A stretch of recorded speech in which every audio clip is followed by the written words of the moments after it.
So tell us your names and major. Hi, I'm Elyse-Swamps and I'm a CIS major. I'm Shauya and I'm an educational psychology major. Cool. Do you want to tell us about your poster?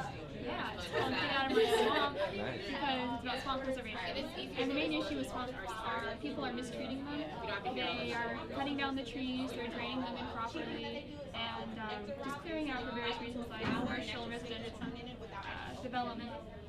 And here is a map of the planet, and the pink lines depict the saltwater swamps, which are these, and the orange and the yellow portions depict the major wetland areas like fresh and saltwater swamps. And what all swamps offer us is a natural filtration system for the environment.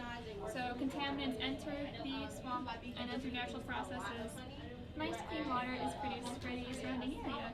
And what the issue is our people are contaminating the area with pollution and just litter, and the swamp can't compensate for all of the congestion that's being thrown at it. So it can't filtrate. It also offers flood control for the area and shoreline protection for the area. And Specifically, we have the Okefenokee Swamp, and it's in South Georgia. It is a freshwater swamp, which means that there's no salinity within it. It provides cypress trees as well as hundreds of other types of vegetation and animal species. You have lots of birds and that will come through during the migration period, and they'll stop at the Okefenokee Swamp. They'll lay eggs, they'll do other things, they'll interact with the environment, and then they'll leave. You also have a lot of stagnant areas that will stay, like the water won't move, things like that, and that provides bugs and larvae, things to grow. So there are items in the Okefenokee Swamp that you can only find there.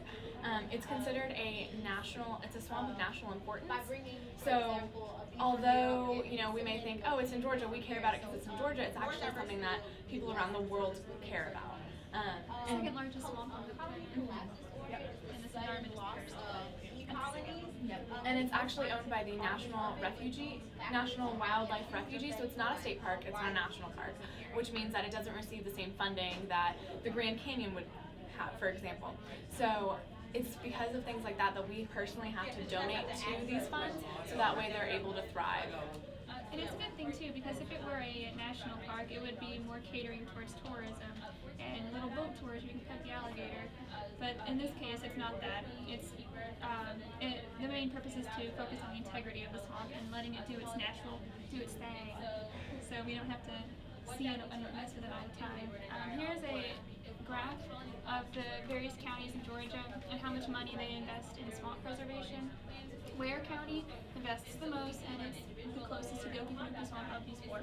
And what a lot of counties will do is they have an option of, say, a brand new wastewater treatment plant that costs $8 billion, or you could just invest $1.5 billion in your natural purification system that you already have in place and just keep that going instead of a new wastewater treatment. But people are usually intrigued by technology, and then they try to say that it'll create new jobs, which it will, but they're not long-term jobs. So in the end, we end up spending a lot more money that we shouldn't have to be spending on them, when we could just use swamps for their natural purposes.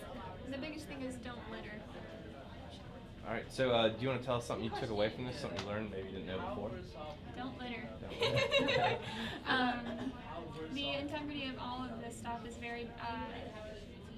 it's a very fine balancing act between keeping it going and not damaging it. It's really hard to it's really easy to damage it. It's really hard to keep it healthy and going strong. But we have to do a lot to keep it balanced. I learned that all the plants and animals are very much so intertwined. So it's not as simple as, a specific species of vegetation went extinct. It's like a domino effect on all the different types of animals and stuff that live in the swamps. Snowball effect. You just can't stop. Yeah. Great job, y'all.